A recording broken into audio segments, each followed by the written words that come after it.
le savon. Si je m'en frotte les mains, le savon écume, jubile. Plus il les rend complaisantes, souples, liantes, ductiles, plus il bave. Plus sa rage devient volumineuse et nacrée. Pierre magique. Plus il forme avec l'air et l'eau des grappes explosives de parfums parfumés. L'eau, l'air et le savon se chevauchent, jouent, à saute-mouton, forment des combinaisons au moins chimiques que physiques, gymnastiques, acrobatiques. Rhétorique.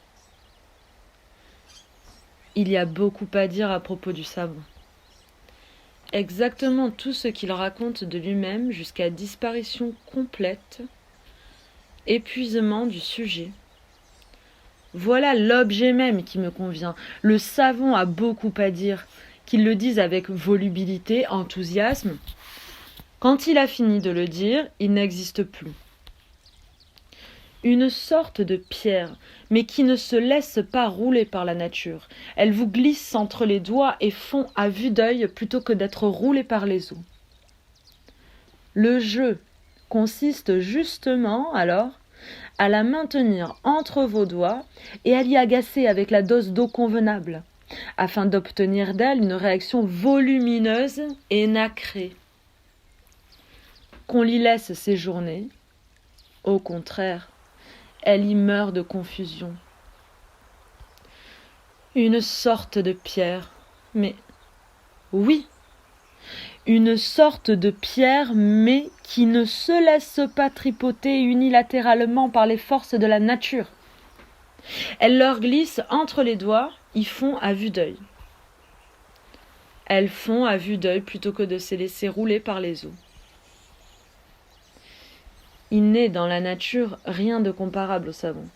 Point de galets, palets, de pierres aussi glissantes et dont la réaction entre vos doigts, si vous avez réussi à l'y maintenir en l'agaçant, avec la dose d'eau convenable, soit une bave aussi volumineuse et nacrée, consiste en tant de grappes de pléthoriques bulles.